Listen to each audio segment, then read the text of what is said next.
तो hi friends, आज हम जानेंगे हिंदू धर्म के प्रथम शिवलिंग के बारे में। हिंदू धर्म में पुराणों के अनुसार शिव जी जहाँ जहाँ प्रकट हुए उन 12 स्थानों पर स्थित शिवलिंगों को ज्योतिर्लिंगों के रूप में पूजा जाता है। इनकी संख्या 12 है। प्रथम शिवलिंग सोमनाथ में है और यह गुजरात में प्रभास क्षेत्र में विराजमान है। इस मंदिर को अतीत में 16 बार ध्वस्त एवं निर्मित किया गया।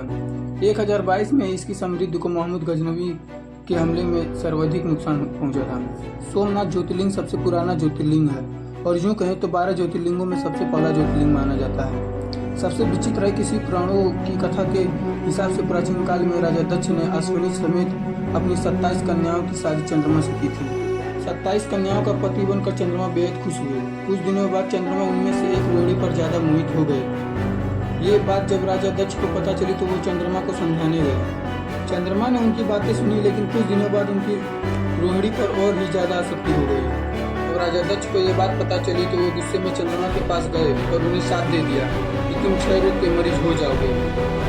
राजा दक्ष के इस शाप से तुरंत बाद चंद्रमा क्षय रोग के ग्रस्त से भूमि हो गए।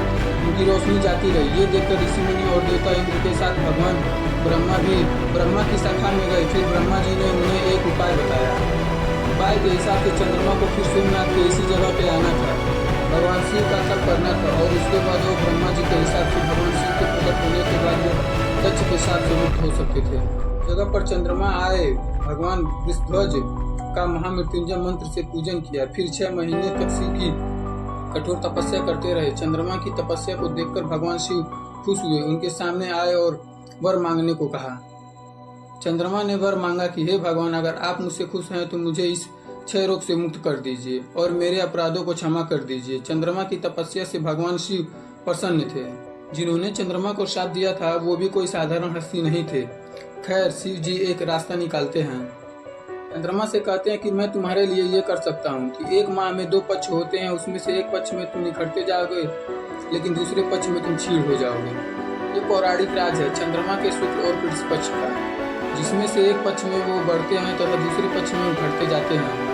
भगवान शिव के ईश्वर से चंद्रमा काफी खुश हो गए। यहाँ पर एक बड़ा अच्छा रहस्य है। अगर आप साकार और निराकार को निराकार शिव का रहस्य जानते हैं तो आप इसे समझ जाओगे, क्योंकि चंद्रमा की स्तुति के बाद इसी जगह पर भगवान शिव निराकार से साकार हो गए थे और साकार होते ही देवताओं ने उन्हें यहाँ सोमेश्वर भगवान के रूप में मान लिया था। यहाँ से भगवान शिव तीनों लोगों में सोमनाथ के नाम से विख्यात हुए। शिव सोमनाथ के रूप में यहाँ विराजमान हो गए तो देवताओं ने उनकी तो पूजा की और चंद्रमा को भी नमस्कार किया।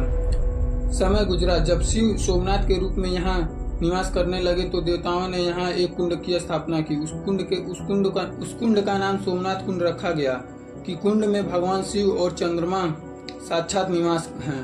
उस कुंड में स्नान करने से सारे पाप धुल जाते। धरती का सबसे पहला ज्योतिर्लिंग सौराष्ट्र में काठीवाड़ा नाम की जगह पर स्थित है। इस मंदिर में जो सोमनाथ देव हैं उनकी पूजा पंचमृत से की जाती है। तो इसी तरह सोमनाथ मंदिर का निर्माण हुआ था।